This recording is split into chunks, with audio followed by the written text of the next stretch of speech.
Panorama group, जो सोचता है वो करता है। आपके अपने सपनों का आशियाना। बिहार में विधान परिषद की एक सीट पर होने वाले उपचुनाव के लिए जेडीयू ने भगवान सिंह कुशवाहा को उम्मीदवार बना दिया। इससे उपेंद्र कुशवाहा की पार्टी राष्ट्रीय लोक मोर्चा के खेमे में नाराजगी है। हाल ही में हुए लोकसभा चुनाव से पहले भाजपा ने उपेंद्र कुशवाहा को काराकाट के साथ एक एमएलसी सीट भी देने का वादा किया था। काराकाट तो कुशवाहा जीत नहीं पाए।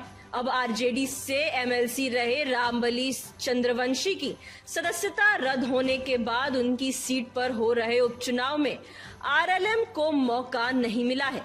चर्चा है कि मुख्यमंत्री नीतीश कुमार की पार्टी जेडीयू एमएलसी सीट के बदले उपेंद्र कुशवाहा को राज्यसभा में जाने का मौका दे सकती है। लोकसभा चुनाव के नतीजे आने के बाद बिहार में राज्यसभा की 2 सीटें खाली हुई है। आरजेडी की सांसद मीसा भारती पाटलिपुत्र से लोकसभा का चुनाव जीत गई। भाजपा के राज्यसभा से सांसद रहे विवेक ठाकुर भी नवादा से लोकसभा चुनाव जीतकर संसद पहुंच गए हैं। अब इन दोनों सीटों पर उपचुनाव होने हैं, जिन पर एनडीए की जीत तय मानी जा रही है।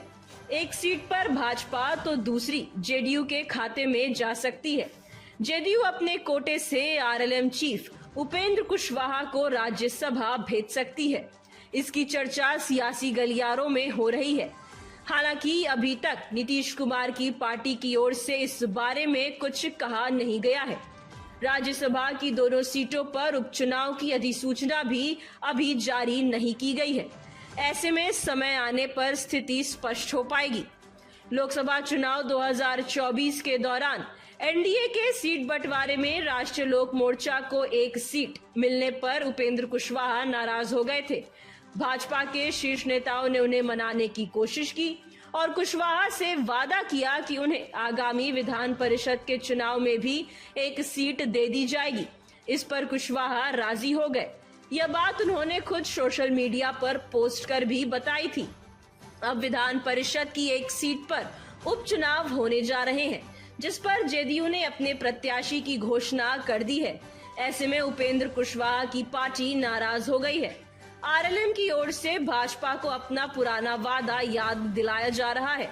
उपेंद्र कुशवाहा एनडीए के शीर्ष नेताओं से बातचीत कर मसला सुलझाने की कोशिश कर रहे हैं।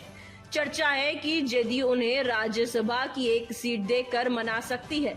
हालांकि इसके लिए भाजपा और हम की सहमति भी जरूरी है।